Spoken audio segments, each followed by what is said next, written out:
Saya pernah melakukan hubungan yang tak baik lalu menggugurkan kandungan. Apakah dosa saya bisa diampuni Allah? Innallaha la yaghfiru ayyushraka bihi. Allah tidak mengampunkan dosa syirik. Wa yaghfiru ma duna dzalika liman yasha. Allah mengampunkan dosa selain itu. Dosamu dua. Pertama, kau melakukan hubungan terlarang. Yang kedua, engkau sudah membunuh janin. Tangisi. Apa syarat taubat itu? Tonton, subscribe, like and share.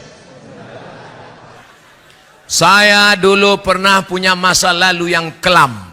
Kelihatan dari tulisannya.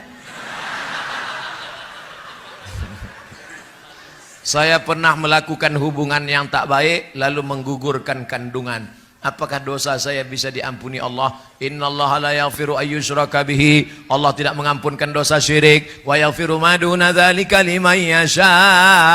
Allah mengampunkan dosa selain itu. Dosamu dua. Pertama, kau melakukan hubungan terlarang. Yang kedua, engkau sudah membunuh janin. Tangisi. Apa syarat taubat itu? Ada tiga. Yang pertama, an-nadamu fil qalbi, menyesal. Yang kedua, al-iqraru bil lisani. Apa itu iqrar bil lisan? Istighfar. Astaghfirullah Rabbal baraya, astaghfirullah minal khataya. Yang ketiga, al-itmaru alla ya'uda ilaihi abadan. Tekad yang kuat untuk tidak kembali kepada perbuatan dosa. Kalau engkau masih gadis, menikahlah. Kalau engkau masih lajang, menikahlah. Karena sudah mau dekat bulan suci puasa, nanti ada yang membangunkanmu sahur. Kalau tidak, siapa yang membangunkanmu? Memang mau bangun pakai mercon? Ingat, diampunkan Allah segala dosa-dosamu insyaallah. Amin. Mudah-mudahan yang berdosa sadar dan taubat kepada Allah. Amin ya rabbal alamin. Ustaz, saya 1 bulan yang lalu mengalami pertengkaran dalam rumah tangga. Sebulan yang lalu. Dalam pertengkaran itu spontan saya ucapkan talak 3. Metik ini.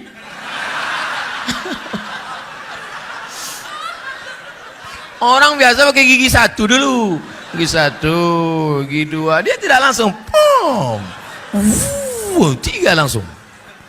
Apakah kami bisa rujuk lagi apa tidak?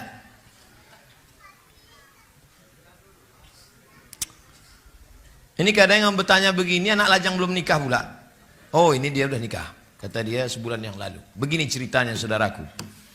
Tolak itu 1 dulu. Setelah tolak 1, maka ada iddah 3 bulan.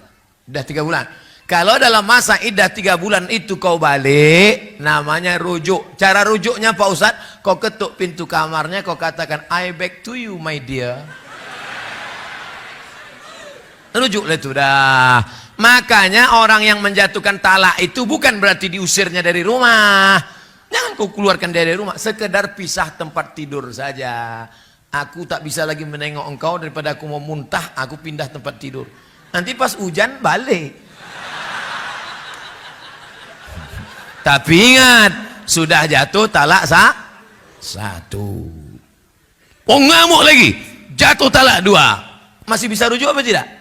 Bisa. Tapi kalau sudah jatuh talak 3, la tahillu lahu, tak halal rujuk hatta tankiha zaujan ghairah, sampai binimu itu nikah dengan laki-laki lain. Itulah zaman Melayu-Melayu dulu disebut dengan nikah Cino Buto. Pernah dengar istilah itu? Itulah orang zaman sekarang ini. Dulu orang kalau sudah dijatuhkannya talak 3, dia tak bisa balik lagi. Maka dicarinya lah dulu Cino-Cino tua buto. Dicarinya. Kau sini sebentar.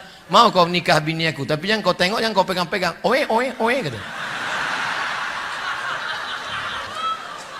Itu nikah itu tak boleh. La'anallahul muhallil wal muhallalah. Allah melaknat laki-laki yang mencarikan laki-laki untuk menikahi jandanya supaya dia halal untuk menikah lagi. Tak boleh. Nah, ini sekarang pulang nanti kau walimu bertanya ke lakimu itu, dulu waktu dia jatuhkan tolak metik langsung 3 ini, apakah dia dalam keadaan sadar atau marah? Kalau dia dalam keadaan marah, emosi sampai menggeletar sampai hilang kesadaran, talak 100. Maka kalau sedang marah namanya tolakul ghadab, tolak tak jatuh. Tanya, kau marah apa tidak? Iya Pak Ustadz, saya marah waktu itu. Saya marah. Maka tak jatuh, akan datang jangan lagi marah-marah. Memang marah menyelesaikan masalah. Kalau marah menyelesaikan masalah, kumpul kita se-Indonesia hari marah nasional. Saya sudah 3 tahun pacaran. Tadi katanya udah nikah. Pacar, berarti 2 orang 1 kertas. Saya sudah 3 tahun pacaran Pak Ustadz. Insya Allah tahun depan saya nikahi dia. Apakah saya putusin saja hubungan ini Pak Ustadz? Jangan. Kau putusi dia, tahu-tahu datang Valentino Rossi disalibnya. Menangis. 3 tahun sudah pacaran, jalan sana jalan sini, maksiat sana dosa sini. Maka mulai besok pagi kau datangi bapaknya, kau bilang, Pak, ku pinang anak bapak, insya Allah bulan depan aku akan nikah. Mudah-mudahan dimudahkan Allah jodoh, amin. Nanti kalau saya tunda dia dipinang orang lain gimana Pak Ustadz? Bunga bukan setangkai, kumbang bukan seekor. Patah tumbuh, hilang berganti, hilang 1 tumbuh 1000. Saya aja yang kurus, kering, hitam, jelek, tak ganteng ini, duduk saya di kantin kampus, bolak-balik anak gadis itu lewat-lewat.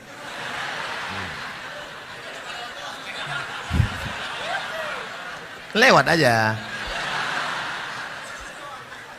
Kalian kalau mau tahu tengok komen-komen di FB, di YouTube tuh. Apa kata mereka? Ustadz, jadikan yang kedua ya. Saya pinjam uang di bank. Uang itu untuk saya bangun rumah sewa. Jadi hasil rumah sewa itulah untuk bayar tiap bulannya ke bank. Apakah itu haram? Haram, riba. Duit dengan duit, riba. Duit dengan barang, tidak.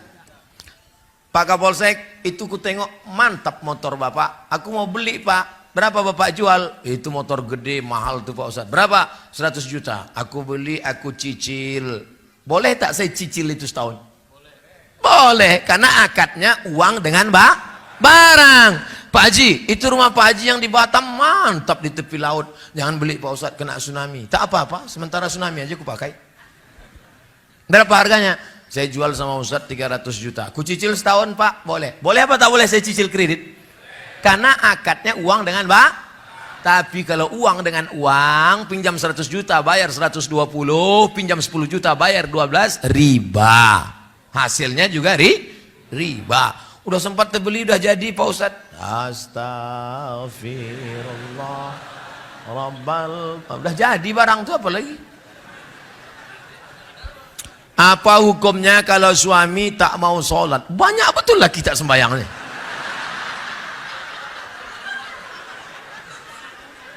Makanya akan datang ku pesankan Bu, ku pesankan Pak, kalau kalian mau menerima calon menantu, adakan fit and proper test.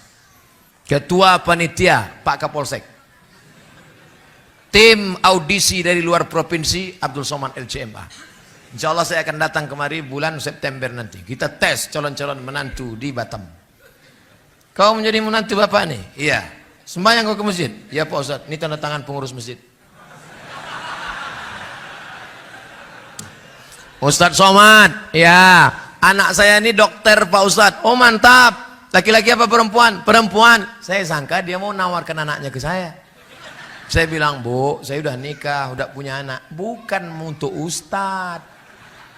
Jadi, gimana caranya saya tahu calon menantu saya ini sholat? Gimana caranya? Oh mudah aja Bu. Gimana? Ajak dia jumpa hari Jumat jam 12.15. Assalamualaikum Bang, ya bisa kita makan siang nanti hari Jumat jam 12.15. Mohon maaf Adinda, aku tak bisa melalaikan panggilan Allah, aku mau sholat Jumat. Terima, tapi soal ini tak bisa lagi dipakai, udah bocor. Ini sekedar sampel saja. Kalau mau nanti saya banyak soal-soal lain, nanti kita nanti kita kasih, tenang. Nah, kau cari dunia, Kau nikahkan anak gadismu kepada dia, kenapa? Karena rumahnya mewah, karena mobilnya cantik, karena dia pegawai. Dunia kau kejar, akhirat melayang. Ustaz Somad, dulu ayah saya menikahkan saya sama dia karena menengok dia kaya, ganteng, hebat. Ternyata rupanya setelah saya nikah saya tak mencium bau kebahagiaan. Jadi gimana rasanya? Macam tidur sama babi hutan. Kasihan anak gadis kita yang dibesarkan di rumah, diajarkan tahfiz Quran, disambut dengan marhaban tola al badru alaina, tiba-tiba menikah dengan Fir'aun level 2 ini. La illallah Muhammad Rasulullah. Tapi apa boleh buat, ini udah terjadi, udah menikah, nasi sudah jadi tai ayam. Laki tak sembahyang, ibu bapak cerita bubur juga lagi. Berdosakah saya apabila saya tidak melayani suami? Inilah kekeliruan banyak perempuan. Karena suaminya tak sembahyang, lalu dia tak mau melayani suaminya. Adinda, marilah kita, tak mau, kamu sembahyang dulu. Bukan begitu caranya.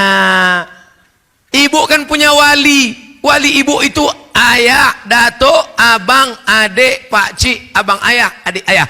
Wali ibu lah yang memanggil laki ibu yang tak sembahyang. Walaupun hidup 1000 tahun, kalau tak sembahyang apa gunanya?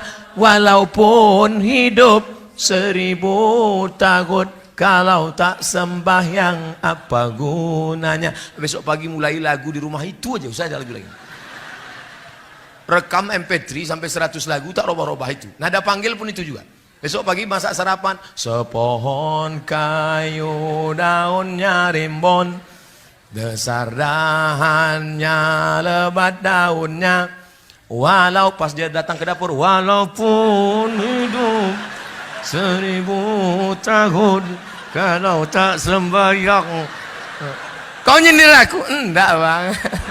Apa gunanya? Jadi yang ngomong itu wali ibu.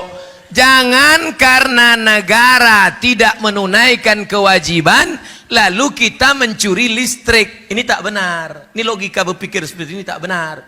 Ustaz kau tahu, saya sosialisasi fatwa MUI haram curi listrik. Waktu pas saya sosialisasikan haram curi listrik, haram curi listrik. Datang satu orang bertanya, Ustaz, negara yang curang maka kita pun boleh mencuri. Itu logika tidak benar.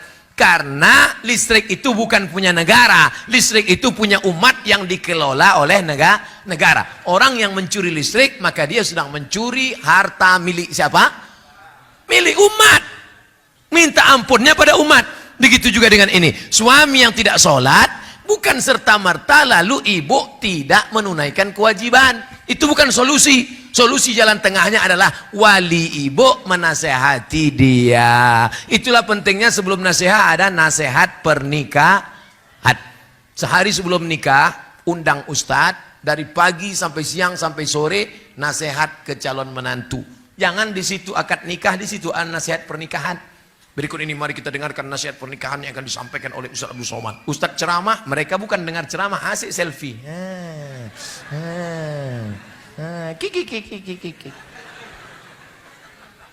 Karena saya pernah dengar dari ustadz lain, apabila suamimu tidak mau sholat, berarti kamu sama halnya berhubungan dengan setan. Makasih Pak Ustadz. Orang yang tak sholat itu dua. Yang pertama fasik. Yang kedua kafir. Apa beda fasik sama kafir? Tanya dia, bang, abang kenapa tak sholat? Menurut saya sholat itu buang-buang waktu saja. Nah, itu kafir. Kalau begitu nanti jawaban suamimu, maka kau sudah fasakh dengan dia. Kalau suami menjatuhkan talak, namanya talak. Kalau istri menggugat, namanya khulu. Kalau otomatis dilepas hakim, namanya fasakh. Karena suami sudah murtad. Tapi kalau ditanya, abang kenapa tak sholat? Aku sebetulnya tahu sholat itu wajib adinda. Kenapa tak sholat? Aku malas. Dia fasik. Wallahu la yahdil qaumal fasiqin. Allah tak berikan hidayah pada orang yang fasik. Ustadz yang bilang tadi suami ibu setan, dia geram aja itu.